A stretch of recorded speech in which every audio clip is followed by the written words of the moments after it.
కేంద్ర బడ్జెట్ కొంత నిరాశగానే ఉందన్నారు AP chamber of commerce and industry అధ్యక్షుడు పొట్లూరి భాస్కర్ రావు. అమరావతికి కూడా కేటాయింపులు చేస్తే బాగుండేదని ఆయన అభిప్రాయపడ్డారు. పోలవరానికి కూడా మరిన్ని నిధులు ఇవ్వాలంటున్న భాస్కర్ రావుతో ఐ న్యూస్ విజయవాడ ప్రతినిధి హరీష్ ఫేస్ టు ఫేస్. ప్రభుత్వం ప్రవేశపెట్టినటువంటి బడ్జెట్ పైన ఏపీ ఛాంబర్ తమ అభిప్రాయం వ్యక్తం చేసేటువంటి పనిలో ఉంది. అయితే ఏపీకి ఇచ్చినటువంటి కేటాయింపులకు సంబంధించినటువంటి అంశం పైన కొంతవరకు అసంతృప్తి వ్యక్తం చేసినటువంటి సిచ్యువేషన్ కనుక అయితే మిగిలినటువంటి రంగాలకు ఇచ్చినటువంటి ప్రోత్సాహాలతో పోల్చుకుంటే కనుక కొంతవరకు ఉపశమనం కలిగించే విధంగా ఉందని చెప్పి ఏపీ ఛాంబర్ అధ్యక్షులు పొట్లూరు భాస్కర్ రావు అంటున్నారు. మనతో మాట్లాడడానికి భాస్కర్ రావు ఉన్నారు. సార్ చెప్పండి, ఎలా చూడలేదు సెంట్రల్ ప్రవేశపెట్టినటువంటి బడ్జెట్ ఓవరాల్గా వెల్కమ్ చేస్తున్నాం ఏపీ ఛాంబర్స్ తరఫున. ముఖ్యంగా కనుక చూస్తే గత 5-6 నెలల నుంచి ఎకానమీ కొంత స్లో డౌన్ అయింది. అర్బన్ ఏరియాలో కన్జంప్షన్ అనేది పడిపోవడం జరిగింది. అలాగే ఎక్స్పోర్ట్స్లో కూడా స్టాగ్నేషన్ వచ్చింది. ఓవరాల్ ఎంఎస్ఎంఈ సెక్టార్ అంతా ఒడిదుడుకుల్లో ఉంది. సో ఈ బడ్జెట్లో ముఖ్యంగా 4 ప్రత్యేక రంగాలకు సంబంధించి అగ్రికల్చరల్, ఎంఎస్ఎంఈ, అట్లాగే ఇన్ఫ్రాస్ట్రక్చరు, ఎక్స్పోర్ట్స్, ఈ 4 థీమ్స్ మీదుగా బడ్జెట్ని వర్క్ చేయటం. అలాగే అగ్రికల్చర్ సెక్టార్కి సంబంధించి ముఖ్యంగా పల్సెస్ అనేది ప్రొడక్షన్ లెవెల్స్ బాగా పడిపోయి ఉన్నాయి. మన దేశంలో ఇంపోర్ట్స్ ఎక్కువ చేసుకుంటున్నాం. పల్సెస్కి సంబంధించి, ఫ్రూట్స్ అండ్ వెజిటబుల్స్కి సంబంధించి ఊతం ఇవ్వడం జరిగింది. అలాగే షింప్ ఫిషరీ సెక్టార్ కూడా ఊతం ఇవ్వడం జరిగింది.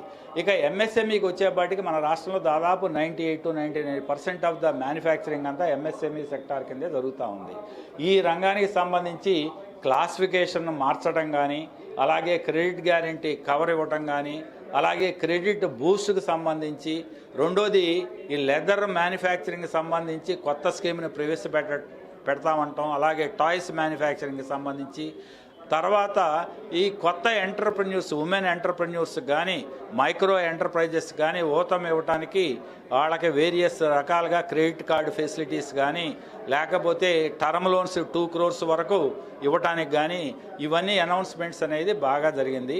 ముఖ్యంగా ఈ దేశంలో ఎమర్జ్ అయ్యే సెక్టార్స్ ఆటోమొబైల్, ఎలక్ట్రిక్ వెహికల్స్కి సంబంధించింది కానీ, గ్రీన్ ఎనర్జీకి సంబంధించింది కానీ, వీటన్నిటికి సంబంధించి ఎక్కువ కేటాయింపులు ఇవ్వడం జరిగింది.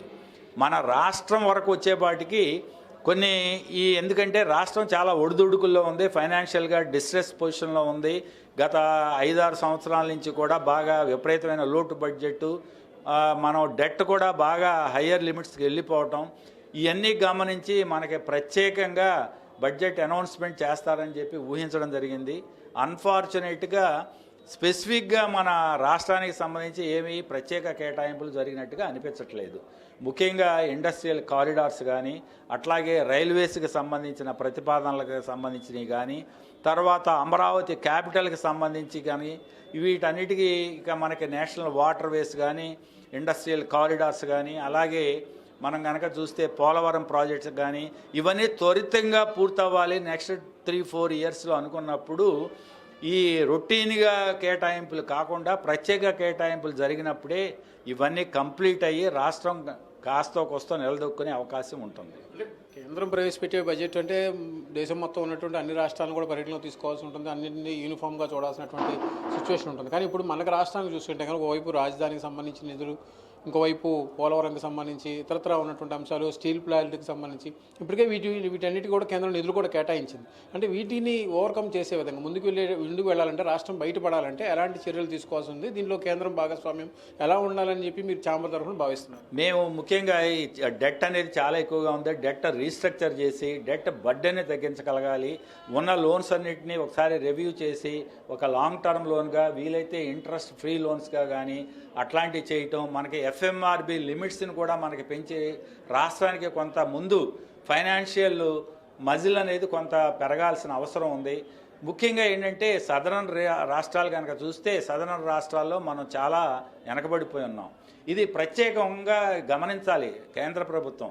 అంతకుముందు 2014-19లో మొత్తం ఇండియా జీడిపిలో మన రాష్ట్రం యొక్క కంట్రిబ్యూషన్ 0.3 to 0.4% దాకా వెళ్ళింది.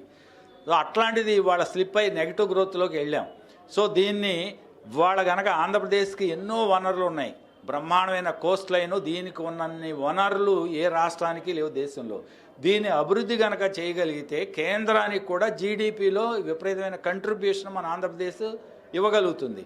ఇవాళ బ్రహ్మాండమైన టాలెంట్ ఉంది. ప్రపంచ దేశాలు మొత్తానికి ఇక్కడి నుంచే మనకు టెక్నికల్ టాలెంట్ వెళ్తూ ఉంది.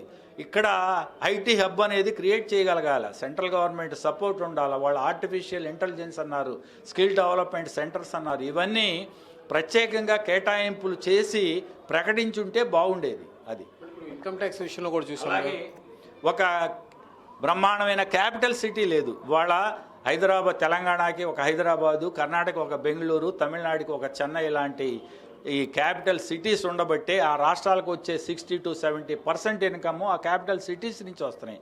అన్ఫార్చునేట్గా మనది వాళ్ళకు కూడా అగ్రికల్చరల్ రూరల్ ఎకానమీ. ఇట్లాంటి రాష్ట్రానికి ఎక్స్ట్రా చేయూతనివ్వాల్సిన అవసరం కేంద్ర ప్రభుత్వానికి ఉంది. మొత్తం మీద ఏపీకి ఎక్కువగా నిధులు కేటాయించడం, అదేవిధంగా కేంద్రం నుంచి ఒక సానుకూలమైనటువంటి దృక్పథం రావడం ద్వారా, కోస్టల్ ఏరియాని ఉపయోగించుకోవడం ద్వారా దేశానికి అవసరమైనటువంటి జీడీపీని కూడా ఇచ్చేటువంటి స్థాయికి ఏపీ ఎదుగుతుంది. కాబట్టి కేంద్రం సానుకూలంగా స్పందించాల్సినటువంటి అవసరం ఉందని చెప్పి కూడా ఛాంబర్ అభిప్రాయపడుతుంది. కెమెరా పర్సన్ కిషోర్తో హరీష్, ఐ న్యూస్, అమరావతి.